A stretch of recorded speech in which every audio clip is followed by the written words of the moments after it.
Assalamualaikum warahmatullahi wabarakatuh. Warga Bogor yang kami cintai, kami baru selesai melakukan pembahasan untuk menyikapi, merespon arahan yang disampaikan oleh Bapak Menteri Pendidikan Nasional terkait dengan rencana untuk sekolah-sekolah kembali melangsungkan pembelajaran secara tatap muka. Saya didampingi oleh Dinas Pendidikan, Dinas Kesehatan, kemudian perwakilan dari BMPS, Badan Musyawarah Perguruan Swasta, kemudian dari Dewan Pendidikan, serta kantor cabang Dinas Provinsi, serta juga dari Kemenak. Kami melakukan pembahasan tadi untuk menyikapi arahan Pak Menteri. Yang bisa kami sampaikan pada sore hari ini, pertama adalah bahwa kami melihat banyak hal yang selama ini memang terlihat jelas terkait dengan pembelajaran jarak jauh, terutama dampak-dampaknya bagi siswa, bagi sekolah, bagi orang tua dan lain-lain. Jadi seperti yang disampaikan Pak Menteri bahwa pembelajaran jarak jauh itu tidak maksimal. Semakin lama pembelajaran jarak jauh dilakukan, kemudian memang semakin banyak dampak negatifnya. Namun demikian kami juga menyepakati bahwa bagaimanapun kesehatan dan keselamatan adalah hal yang paling utama, yang tidak bisa ditukar dengan apapun. Karena itu rencana untuk kembali menyelenggarakan pembelajaran tatap muka harus diiringi dengan kesiapan dan kepastian dari aspek protokol kesehatan. Jadi sekali lagi, keselamatan dan kesehatan adalah faktor utama. Keselamatan dan kesehatan adalah faktor utama. Itu poin pertama. Poin kedua, seperti yang disampaikan oleh Pak Menteri, pembelajaran jarak jauh yang kemudian nanti akan dilanjutkan dengan pembelajaran tatap muka hanya akan bisa dilaksanakan apabila pertama mendapatkan izin dari pemerintah daerah, komite sekolah dan juga kepala sekolah.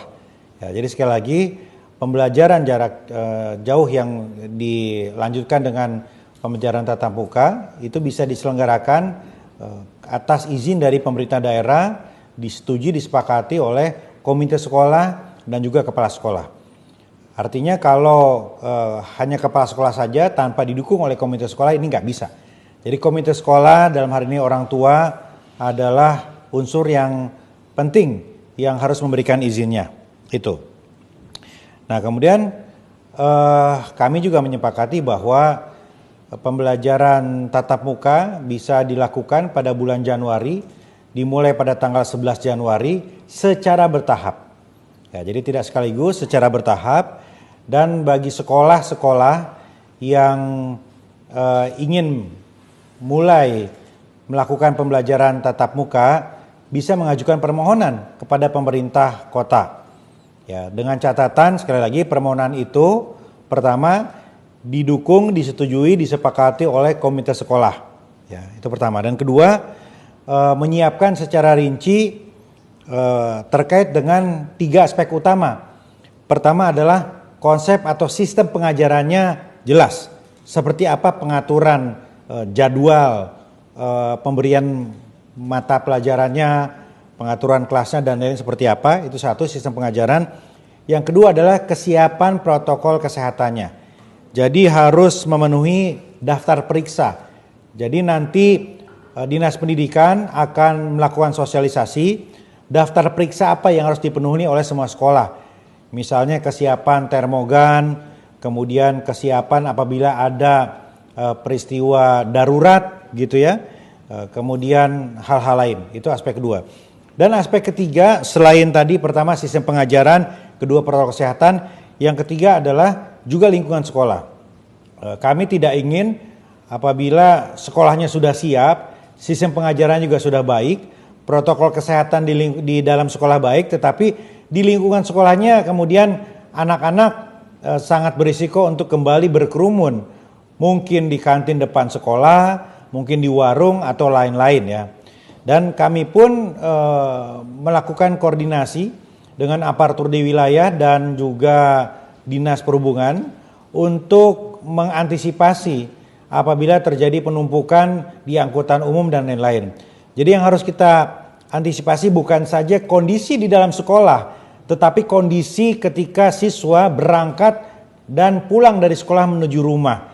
Nah, karena itu akan ada aturan lebih lanjut dari kami pemerintah kota untuk memastikan protokol kesehatan tetap dipatuhi di mobil umum atau transportasi publik begitu. Dan yang terakhir, pemerintah kota juga memberlakukan sanksi apabila ada protokol kesehatan yang dilanggar. Jadi ada sanksi-sanksi yang akan diterapkan. Termasuk ya apabila kemudian terjadi peristiwa yang tidak diinginkan, ada siswa yang positif, itu kebijakan izin akan kami evaluasi kembali begitu.